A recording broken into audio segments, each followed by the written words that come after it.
مفتی صاحب کی خدمت میں میرا ایک سوال ہے کہ اگر کوئی شخص کسی پر اعتماد کرتے ہوئے اس کو کام سکھاتا ہے، کوئی ہنر سکھا دیتا ہے اور اس دوران وہ اس کو سیلری وغیرہ بھی دیتا ہے، اب وہ جب کام اچھی طریقے سے سمجھ جاتا ہے، سب کچھ سیکھنے کے بعد وہی شخص اسی مارکیٹ میں اپنا کام شروع کر دیتا ہے، تو ایسے شخص کے بارے میں کیا ہے، شریعت کیا حکم دیتی ہے؟ ذرا اس بارے میں ہماری رہنمائی فرمائیں۔ دیکھیے، جو آدمی کچھ سکھاتا ہے، بندہ جس سے کچھ سیکھتا ہے، یقینی طور پر اس کا احسان مند ہوتا ہے۔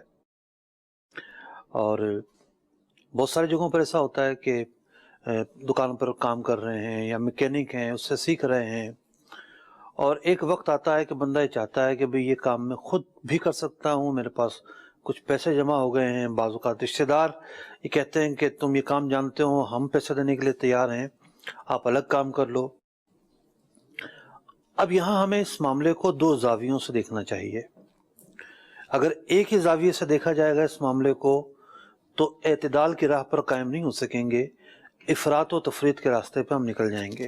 اگر یہ سوچ لیا جاتا کہ جس نے کام سیکھ لیا ہے، جو کچھ ہنر سیکھ گیا ہے، کسی کے پاس رہ کر کسی کو تجارت کرنا آ گئی ہے، اور اسے یہ حق نہ دیا جاتا کہ وہ اپنا کام کرے جا کے، تو پھر تو ہر ملک میں ایک ہی دکان ہوتی، ایک ہی ہوٹل ہوتا، ایک ہی اسکول ہوتا، ایک ہی کریانے کی دکان ہوتی، اور ایک ہی میڈیکل اسٹور ہوتا، سب چیزیں ایک ہی ہوتی۔ ایک زیادہ تر جو لوگ آتے ہیں مارکیٹ میں ایک بیک گراؤنڈ کی وجہ سے بھی آتے ہیں، بعض اوقات خاندانی بیک گراؤنڈ بھی ہوتا ہے کہ آدھا کا کام تھا، چچا کرتے رہے، پھر الگ ہوئے، والد کے ہر بھائی نے جو ہے وہ دکان الگ کر لی، یوں پھیلتے چلے گئے۔ تو یہ جو شاخیں بنتی ہیں، یہ جو پھیلاؤ ہوتا ہے، یہ ایک فطری معاملہ ہے، ایسا تو ہونا ہی ہے۔ یہ کیسے ہو سکتا ہے کہ ایک ہی جناب دکان ہو اس چیز کی، مارکیٹ میں کوئی دکان نہ کھولے؟ ایک زاویہ تو یہ ہے کہ آپ کسی پر جبر نہیں کر سکتے، اس کا جو بنیادی حق ہے وہ اس سے نہیں چھین سکتے۔ آپ کیسے باؤنڈ کر سکتے ہیں؟ ساری عمر آپ کی دکان پر ملازمت ہی کرتا رہے، آپ کی دکان پر کام ہی کرتا رہے، کہیں اور جا کے اپنا کام نہ کھول سکے؟ نہ شریعت ایسا کرنے کو منع کہتی ہے، نہ قانون کوئی منع کہتا ہے، اور نہ کہیں اور سے جو ہے اس بات کی ممانعت کا پہلو موجود ہے۔ مطلب اخلاقی طور پہ یہ سپوز کیا جاتا ہے کہ سب چیزیں میں نے سکھائی ہیں۔ اب یہاں پر میں نے عرض کیا کہ دو زاویوں سے ہمیں دیکھنا ہوگا۔ جی پہلا زاویہ تو یہ ہے کہ ہم اس بات کو ریئلائز کریں کہ یہ اس کا بنیادی حق ہے، اور کام سیکھنے کے بعد وہ اپنا کام شروع کرتا ہے تو بالکل اس کو کرنے میں کوئی ممانعت نہیں ہے، کوئی رکاوٹ اور قدغن ہم نہیں لگا سکتے، نہ شریعت نے لگائی ہے۔ اب دوسرا اس کا جو اینگل ہے اور جو دوسرا زاویہ ہے وہ یہ ہے کہ احسان مندی کا کچھ نہ کچھ تو ایک تقاضا ہوتا ہے۔ ہم نے تو یہ سیکھا ہے کہ اگر کسی ملازم کو آپ فارغ بھی کر رہے ہیں یا ملازم خود بھی چھوڑ کر جا رہا ہے تو اس کو اس انداز پہ جانا چاہیے کہ زندگی میں کوئی ایسا مشکل موڑ آ گیا تو واپس آ کر جوائن کر سکے۔ ہوتا یہ ہے کہ ٹھیک ہے، ایک آدمی الگ ہوا ہے، اس نے اپنے سیٹ سے بہت کچھ سیکھا یا اپنے استاد سے بہت کچھ سیکھا، اب اس نے جا کے اپنا الگ کام شروع کیا ہے، تو اس کو مقابلے پر نہیں آنا چاہیے۔ ٹھیک ہے، دونوں ایک دوسرے کو برداشت کریں اور ٹکراؤ کی کیفیتیں نہ ہوں ایسا ماحول پیدا کریں۔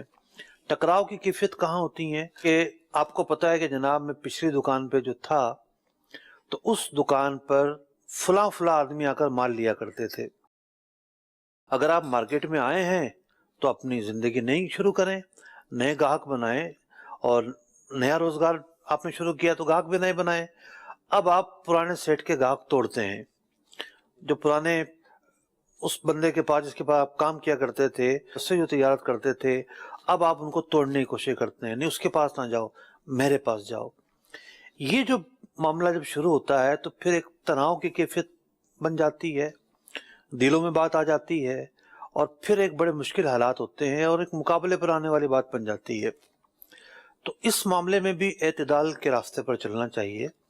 جس نے دکان قائم کی وہ احترام کا رشتہ بھی قائم رکھے کہ بھئی ٹھیک ہے، آپ اس سے خریداری کرتے ہیں، میں آپ کو یہ نہیں کہوں گا کہ آپ اس سے مت خریدیں، کیونکہ بعض اوقات جو ہے بندہ حسد کے راستے پر بھی آ جاتا ہے کہ بھئی یہ جو پارٹی فلاں کے پاس جاتی ہے یہ اس سے محروم ہو جائے یہ بندہ اور میرے پاس آ جائے۔ تو آپ کسی کے متعلق زوال نعمت کی نیت نہ کریں. ہاں یہ کہیں کہ ٹھیک ہے فلاں کا روزگار چل رہا ہے تو میرا بھی چل جائے، فلاں کا نہ چلے، یہ نیت نہیں ہونی چاہیے. تو دونوں زاویوں سے دیکھنا ضروری ہے. اس نے جو سکھایا ہے، اس نے جو آپ پر وقت صرف کیا ہے. اچھا پھر یہ بھی ہوتا ہے فیروز بھائی، جی ضروری نہیں کہ ہر سکھانے والا صرف احسان ہی کر رہا ہو، بعض اوقات بڑے ظلم کر رہا ہوتا ہے، وہ سکھانے والا. بہت ظلم کر رہا ہوتا ہے. یہ معاملہ بھی ہوتا ہے، یہ بھی ایک فیکٹر ہوتا ہے کہ بندہ مقابلے پر جو آ کے کھڑا ہوتا ہے نا، جی وہ ساری جو نا چیزوں کی کسر نکال رہا ہوتا ہے. اس کا لب و لہجہ ایسا تھا، اس کا انداز ایسا تھا، گالیاں دیتا تھا، تھوڑے سے پیسے دیتا تھا، کام جتنا وقت مقرر سب کئی گنا زیادہ کرواتا تھا. انسان سب کچھ برداشت کر لیتا ہے، بیہیویئر بعض اوقات وہ برداشت نہیں کر پاتا. تو جو بیہیویئر ہوتا ہے کسی آدمی کا کہ وہ ایک حقیر سمجھ کر بات کر رہا ہوتا ہے، پھر وہ اس کی کسریں نکال رہا ہوتا ہے. ٹھیک ہے، ہم تو یہی تلقین کریں گے اور یہی شریعت کا پیغام ہے کہ بندے کو معاف کرنا چاہیے. جو ماضی میں جو ہے وہ الجھا رہتا ہے وہ آگے نہیں بڑھ پاتا. آگے بڑھنے کے لیے ماضی کو پیچھے چھوڑنا ہوتا ہے.